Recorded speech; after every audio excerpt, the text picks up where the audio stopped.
Let's start from the beginning. What inspired your journey from Wall Street to African venture capital? What inspired you to invest, in the African continent in terms of VC funding? Let's hear the World Cup story.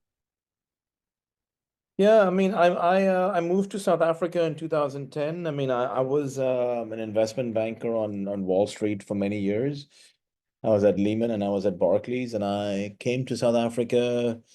I mean, obviously to watch the World Cup, but I was also looking at where the next generation of entrepreneurs in emerging markets are going to come from. India had gone through a similar tech revolution in around a similar time. And I was just curious about why there was not much of a focus on Africa. And I came and I eventually did some consulting work to a lot of SME financing companies, Old Mutual, Massasizani, ABSA, SIFA, SIDA, etc. And then eventually I decided that I would specialize in tech, because tech is one of the few things that can break barriers of race and religion and culture and nationality. I mean, tech is tech, right? So eventually I built an accelerator called Tech Lab Africa, which we sold to Barclays, Techstars, which was owned at the time. Barclays owned ABSA, was a majority shareholder. Then that became Barclays Rise. And then eventually Startup Bootcamp came to Africa in 2017, and I was asked to co-head Startup Bootcamp in Africa together with my co-founder, Philip. Whilst I was running Startup Bootcamp, Nedbank was one of our banking partners, corporate partners, alongside Old Mutual and Woolies and MTN and a few others. And that's where I met Junaid. Junaid was the co-head was the head of venture capital at Nedbank, and then he was seeing a lot of deals at the Series B and Series C stage and some Series A, and I was looking at accelerator deals, and there was between seed and Series A, there wasn't much funding. So I then pivoted out of accelerators and joined forces with Junaid and built Launch Africa to do specialist seed to Series A investments, and that's where we are today. Great for the info, man. So I want to ask, besides the demographics in terms of the population of Africa, because it's increasing exponentially, beyond the measures of USA or Asia or Latin America and stuff like that. So, or China, and you mentioned this in your previous interview. So I wanted to ask, what's the major gap that you saw in the markets or total addressable market that you saw that, okay, this African continent is a good space for us to invest in as capitalists, as your venture capitalists? I mean, there were lots of things. I mean, I think demographically, the fact that Africa is home to 1.5 billion people, we're the fastest growing population, we're the youngest population in the world. We have rapid urbanization. So you see a lot of people are moving from the villages and rural areas into peri-urban areas and urban areas. So that creates a huge demand for jobs and opportunity. There's also the digital connectivity has gotten much bigger. When I came to Africa for the first time, I think a gigabyte of data on average costs about almost $50. Now it's under $2, so it's much cheaper. And there's more transacting happening, more mobile phones. It's a combination of things: urbanization, high population, GDP growth, and Africa is becoming a net consumer, a net producer. So all these factors improve the customer purchasing power, and therefore it was a question of like, how do you exploit that this arbitrage and advantage by building tech solutions that can disrupt traditional industries like banking, like insurance, like telecommunications, like retail, like healthcare and education. And that was the opportunity we saw. And these things still take a while. They take like years, sometimes decades, to see the real fruit of it. So you have to be very patient in the way you deploy capital. But that was some, those are some of the initial observations we had before we did this. Yeah. Okay, what makes not an SME or SMB or small business immediately stand out to you during a trip or during a pitching gig?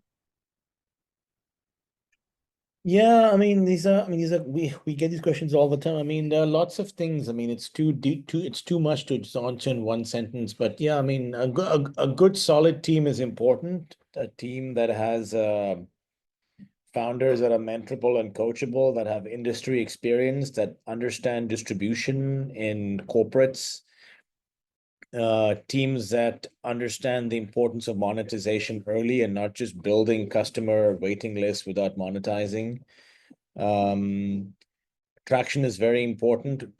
Teams that can protect their IP and not and not give it away. And yeah, I mean, it's team traction.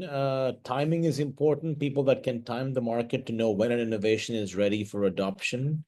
Um, the total addressable market, people that are solving big problems and not just small local solutions. These are all things that matter to us. But you have to be post revenue. We cannot back ideas. We are, definitely only backing companies that have proven traction, especially when it comes to enterprise clients. Yeah. Because you're mentioning a really great point, because I've actually have had experience, with these pitching gigs. I went to ABSA incubation competitions, right? Um, so at one time I had an idea, an ideation. I was in it, and it's an ideation stage. So just went up to these judges, I preached, and everyone said it's a good idea, everyone clapped, it was nice, but there was no funders, or the judges went actually into the idea of funding my project because it was a tech innovative idea. So I don't know if how many investors are actually in this South African region that are actually funding tech innovation. Can you tell us more about these what you call sponsors or funding gigs you have in South Africa? Because I know you're mostly in operating in Ghana. So your project in Ghana, the Flutterwave, all those other content, all those No, tech no, we are startups. Pan-African. No, we are Pan-African, man. I mean, our team is all over the country or the continent, sorry. We've invested in 25 different African countries, so we're definitely not only in one country. Yeah, I mean, like our operations are definitely Pan-African. We've made 158 investments in our two funds. We don't favor one country over the other. We look for where the best opportunity is and where the best chances of returns are. Yeah, I mean, in South Africa, we've struggled with investors. South African investors don't really understand venture capital. They're more used to traditional investments in liquid assets in the stock market, in property, real estate, and in private equity. So yeah, we don't actually have that many South African investors or LPs in our fund, but we're hoping that risk appetite will change. But yeah, that's what I would say on that point. Yeah. Okay. How do you evaluate impacts beyond profitability in the startups you found? Yeah, I mean, impact. So we're not an impact fund. We don't really have to have details like ESG reporting on the performance outside of our financial performance of the companies we invest in. That being said, I mean, we look at sustainable jobs, so we try and align ourselves to the UN SDGs as much as possible. So we do have a focus on sort of high quality job creation in the companies that we invest in, and we get this information directly back from the founders, not through consultants or brokers. We report on the quality of life, of healthcare, education, improvement in living standards, all of that as much as possible, but more importantly, where relevant. If carbon emissions is relevant to your industry, we'll report on that. If it's not relevant, we won't report on it. So yeah, I mean, as long as we're investing in companies that create sustainable jobs for the economy, it counts as being impactful. But we don't. It's not what defines us. We're not doing impact reporting to please our LPs or our investors like some funds do. You know. So just a basic question, right? For someone who's an African, right, who's looking for a funder like yourself, can you actually make a distinction between an angel investor and a VC fund investor, VC fund venture capitalist? Yeah, angel investors. So first of all, angel investing and venture capital is maybe for 0.1% of founders. It's only for high growth tech and tech enabled startups that have global ambitions. So that rules out like 99.9% of startups and SMEs in not just in Africa but in the world. But angel investors typically invest when it's very early, so it's pre-seed or seed. Either have they have some sort of product, some sort of MVP, not much revenue, but they're backing the founder to create a product that can be monetized. Venture capital typically comes later once you're post product and post revenue, and venture capitalists can help you with scaling. A venture capitalist is not going to help you build. An angel can, but again, founders should use their own capital, their own resources to build most of what they have to build, and then only go to angels to get capital. Because if you're not willing to take risks with your own capital, why would someone else want to do it, right? So so it's angel and VC is typically two different stages. You shouldn't confuse the two. Yeah. What's your biggest lesson you've learned from a failed investment? Yeah, I mean, gosh, is to be very focused, laser focused on unit economics and founders managing cash flow. A lot of founders struggle with financial discipline, so they may be very smart and have big, bold vision and even be technically very competent.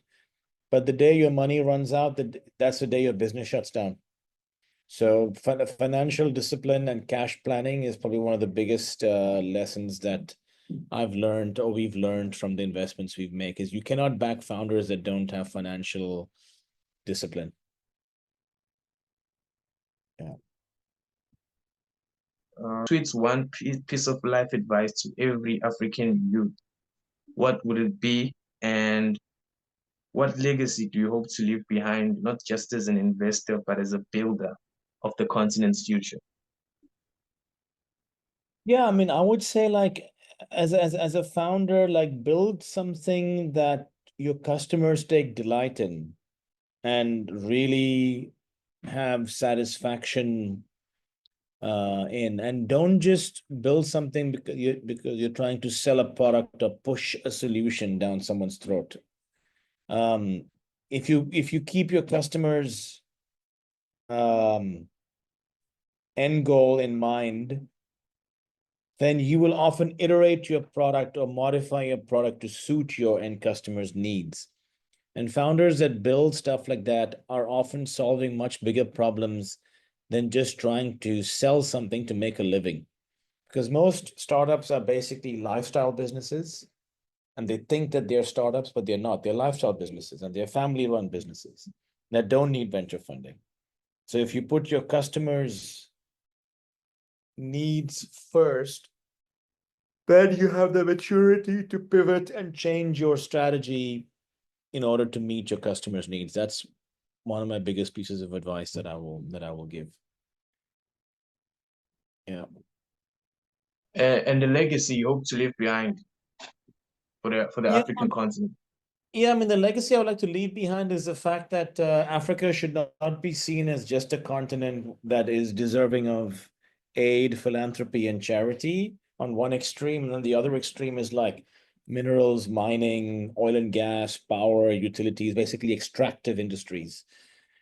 The legacy I want to leave behind is that you can use innovative financing for technology entrepreneurs to take Africa out of this dependency cycle that we've had for so many generations post-colonialism.